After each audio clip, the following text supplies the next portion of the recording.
Hi friends, ನಮಸ್ಕಾರ ಎಲ್ಲರಿಗೂ. ರಂಜೂಸ್ homely ಫುಡ್ಗೆ ಎಲ್ಲರಿಗೂ ಸ್ವಾಗತ. ಇವತ್ತು ಸಂಜೆ ಹೊತ್ತು ಟೀ ಜೊತೆ ತಿನ್ಬಹುದಾದಂತಹ ಒಂದು ಈವ್ನಿಂಗ್ ಸ್ನ್ಯಾಕ್ ರೆಸಿಪಿ ಜೊತೆ ಬಂದಿದ್ದೀನಿ. ಬನ್ನಿ ನೋಡೋಣ ಏನು ಅಂತ. ಆಮೇಲೆ ನೀವು ಫಸ್ಟ್ ಟೈಮ್ ಈ ಚಾನಲ್ ನೋಡ್ತಿದ್ರೆ ಚಾನಲ್ ಸಬ್ಸ್ಕ್ರೈಬ್ ಮಾಡಿ ಸಪೋರ್ಟ್ ಮಾಡಿ. ಅದರ ಪಕ್ಕದಲ್ಲಿರುವ ಬೆಲ್ ಐಕನ್ನು ಪ್ರೆಸ್ ಮಾಡಿ, ಅದರಲ್ಲಿ ಬರುವ ಆಲ್ ಆಪ್ಷನ್ಗೂ ಕ್ಲಿಕ್ ಮಾಡಿ. ಹಾಗಿದ್ರೆ ಮಾತ್ರ ನಾನು ಹಾಕುವ ಹೊಸ ವಿಡಿಯೋಸ್ಗಳ ನೋಟಿಫಿಕೇಶನ್ ನಿಮಗೆ ಸಿಗುತ್ತೆ. ಮೊದಲೊಂದು ಪಾತ್ರೆ ತಗೊಳ್ಳಿ. ಅದಕ್ಕೆ ನಾನಿಲ್ಲಿ ಅರ್ಧ ಕಪ್ ಮೊಸರು ಹುಳಿ ಇಲ್ಲದ ಮೊಸರಾಗಿರ್ಬೇಕು, ಅಂದ್ರೆ ಫ್ರೆಶ್ ಮೊಸರಾಗಿರ್ಬೇಕು. ಅರ್ಧ ಕಪ್ ಮೊಸರು. ಅದಕ್ಕೆ ಪುನಃ ಅರ್ಧ ಕಪ್ ನೀರು ಸೇರಿಸ್ತಾ ಇದ್ದೀನಿ. ಮೊದಲು ಪುನಃ 1/4 ಕಪ್ ನೀರು ಕೂಡ ಸೇರಿಸ್ತೀನಿ. ಟೋಟಲ್ 3/4 ಕಪ್ ನೀರು ಹಾಕಿದ್ದೀನಿ ನಾನಿಲ್ಲಿ. ಒಂದ್ಸಲ ಇದನ್ನ ಚೆನ್ನಾಗಿ ಮಿಕ್ಸ್ ಮಾಡ್ಕೊಳ್ಳಿ. ನೋಡಿ, ಇವಾಗ ಮಜ್ಜಿಗೆ ತರ ರೆಡಿ ಆಗಿದೆ. ಇವಾಗ ಇದನ್ನ ಚೆನ್ನಾಗಿ ಮಿಕ್ಸ್ ಮಾಡ್ಕೊಳ್ಳಿ. ಇನ್ನು ಇದಕ್ಕೆ ಸ್ವಲ್ಪ ಕೊತ್ತಂಬರಿ ಸೊಪ್ಪು, ಅದೇ ರೀತಿ ಸ್ವಲ್ಪ ಕರಿಬೇವನ್ನು ಹಾಕ್ತಾ ಇದ್ದೀನಿ. ಒಂದು ಕಾಯಿ ಮೆಣಸು ಸಣ್ಣಕ್ಕೆ ತುಂಡು ಮಾಡಿಬಿಟ್ಟು ಹಾಕ್ತಾ ಇದ್ದೀನಿ. 1 ಟೀ ಸ್ಪೂನ್ ಜೀರಿಗೆನೂ ಹಾಕಿ, ಆಮೇಲೆ ಸ್ವಲ್ಪ ಒಂದು 1/4 ಟೀ ಸ್ಪೂನ್ ಅಷ್ಟು ಇಂಗು ಕೂಡ ಹಾಕ್ತಾ ಇದ್ದೀನಿ ನಾನಿಲ್ಲಿ. ಆಮೇಲೆ ರುಚಿಗೆ ತಕ್ಕಷ್ಟು ಉಪ್ಪು ಕೂಡ ಹಾಕ್ಬಿಟ್ಟು ಒಂದ್ಸಲ ಇದನ್ನ ಚೆನ್ನಾಗಿ ಮಿಕ್ಸ್ ಮಾಡಬೇಕು. ಅದಕ್ಕಿಂತ ಮುಂಚೆ 1 ಟೀ ಸ್ಪೂನ್ ಎಣ್ಣೆ ಕೂಡ ಸೇರಿಸ್ಕೊಳ್ಳಿ. ಇನ್ನು ಇದನ್ನ ಚೆನ್ನಾಗಿ ಒಂದ್ಸಲ ಮಿಕ್ಸ್ ಮಾಡ್ಕೊಳ್ಳಿ. ಈ ರೀತಿ ಚೆನ್ನಾಗಿ ಮಿಕ್ಸ್ ಆಗ್ಬೇಕು ಎಲ್ಲ ಕೂಡ. ಉಪ್ಪು ನೋಡ್ಕೊಳ್ಳಿ, ಕಡಿಮೆ ಇದ್ರೆ ಸೇರಿಸಬಹುದು ನಿಮಗೆ. ಆಮೇಲೆ ಇದನ್ನ ಸ್ಟವ್ ಮೇಲೆ ಇಟ್ಬಿಟ್ಟು ಸ್ಟವ್ ಆನ್ ಮಾಡ್ತಾ ಇದ್ದೀನಿ, ಉರಿಸ್ತಾ ಇದ್ದೀನಿ. ಇನ್ನು ಇದು ಚೆನ್ನಾಗಿ ಕುದಿ ಬರಬೇಕು. ಅಂದ್ರೆ ಚೆನ್ನಾಗಿ ಕುದಿ ಬರಬೇಕು, ಸ್ವಲ್ಪ ಅಲ್ಲ, ಚೆನ್ನಾಗಿ ಕುದಿ ಬರಬೇಕು. ನೋಡಿ, ಈ ರೀತಿ ಚೆನ್ನಾಗಿ ಕುದಿ ಬಂದಿದೆ ಇವಾಗ. ಇನ್ನು ಇದಕ್ಕೆ ನಾನಿಲ್ಲಿ ಅಕ್ಕಿ ಹುಡಿ ಸೇರಿಸ್ತಾ ಇರೋದು. 1 ಕಪ್ ಅಕ್ಕಿ ಹುಡಿ ಸೇರಿಸ್ತಾ ಇದ್ದೀನಿ. ಜಾಸ್ತಿ ಸೇರಿಸ್ಬೇಡಿ, ಕರೆಕ್ಟ್ ಅಳತೆ ನೋಡ್ಕೊಂಡು ಸೇರಿಸ್ಕೊಳ್ಳಿ. ಜಾಸ್ತಿ ಆದ್ರೆ ಕರೆಕ್ಟ್ ಬರಲ್ಲ ನಮಗೆ. ಇದನ್ನ ಚೆನ್ನಾಗಿ ಒಂದ್ಸಲ ಮಿಕ್ಸ್ ಮಾಡ್ಕೊಳ್ಳಿ. ನೋಡಿ, ಈ ರೀತಿ ಚೆನ್ನಾಗಿ ಮಿಕ್ಸ್ ಆಗಿ ಆ ನೀರಿನಲ್ಲಿ ಇದು ಚೆನ್ನಾಗಿ ಬೇಯಬೇಕು. ಕೂಡ್ಲೆ ಮಾಡಬೇಕು, ಮೀಡಿಯಂ ಫ್ಲೇಮಲ್ಲಿ ಮಾತ್ರ ಇಟ್ಬಿಟ್ಟು ಇದನ್ನ ಮಾಡ್ಕೊಳ್ಳಿ. ನೋಡಿ, ಈ ರೀತಿ ಚೆನ್ನಾಗಿ ಮಿಕ್ಸ್ ಮಾಡ್ಕೊಳ್ಳಿ ಈ ರೀತಿ.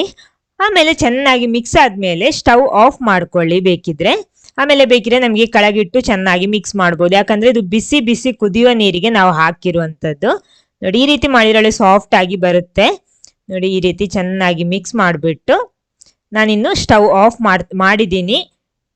ಇನ್ನು ಇದನ್ನ ಕೆಳಗಿಟ್ಟು ಇದನ್ನ ಮಿಕ್ಸ್ ಮಾಡ್ತೀನಿ ಒಂದ್ಸಲ ಚೆನ್ನಾಗಿ. ಬೇಕಿದ್ರೆ ಕೈಯಲ್ಲಿ ಮಾಡ್ಬೋದು.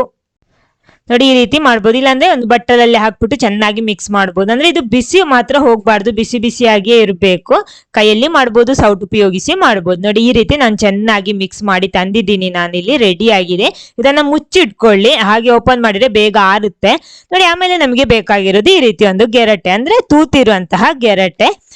ಚೆನ್ನಾಗಿ ಕ್ಲೀನ್ ಮಾಡಿ ತಂದಿದ್ದೀನಿ. ನೋಡಿ, ಈ ರೀತಿ ಇದೆ. ಚೆನ್ನಾಗಿ ಒಳಗಡೆ ಎಲ್ಲ ಚೆನ್ನಾಗಿ ಕ್ಲೀನ್ ಮಾಡ್ಕೊಳ್ಳಿ.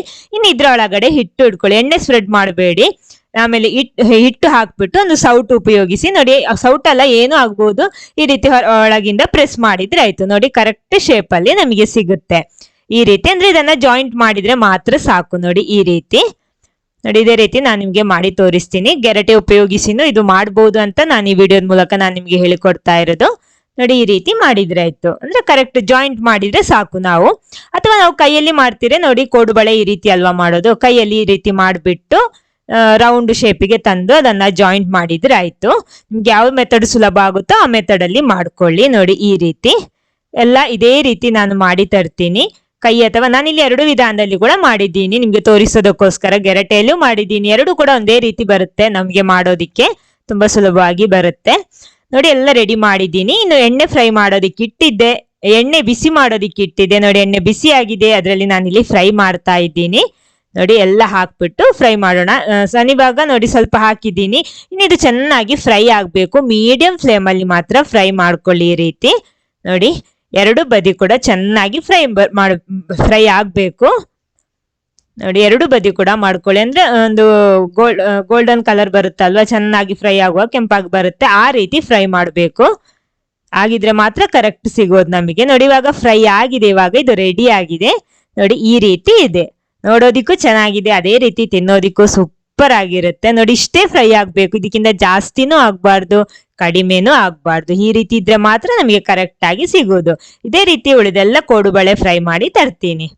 ನೋಡಿ, ನಮ್ಮ ಮೊಸರು ಹಾಕ್ಬಿಟ್ಟು ಮಾಡಿರುವಂತಹ ಕೋಡುಬಳೆ ಇಲ್ಲಿ ರೆಡಿ ಆಗಿದೆ. ನೋಡಿ, ಹೊರಗಡೆ ಒಳ್ಳೆ ಕ್ರಿಸ್ಪಿ ಆಗಿರುತ್ತೆ, ಗರಿ ಗರಿ ಆಗಿರುತ್ತೆ, ಒಳಗಡೆ ಸಾಫ್ಟ್ ಆಗಿರುತ್ತೆ. ನೋಡಿ, ಇದು ತಿನ್ನೋದಿಕ್ಕೆ ಈ ರೀತಿ ಇರುತ್ತೆ ನೋಡಿ. ತುಂಬಾ ಸುಲಭವಾಗಿ ಮಾಡುವಂತ ಒಂದು ಸ್ನಾಕ್ ರೆಸಿಪಿ ಇದು. ಸಂಜೆ ಹೊತ್ತೆಲ್ಲ ಇದನ್ನ ಮಾಡ್ಬೋದು, ಮಕ್ಳಿಗೆಲ್ಲ ಕೊಡ್ಬೋದು. ಮಳೆ ಎಲ್ಲ ಬರ್ತಾ ಇರುವಾಗ ತಟ್ ಅಂತ ಮಾಡ್ಬೋದು, ಅಂದ್ರೆ ನೆನೆಸಿಡ್ಬೇಕು ಆ ತರ ಏನಿಲ್ಲ.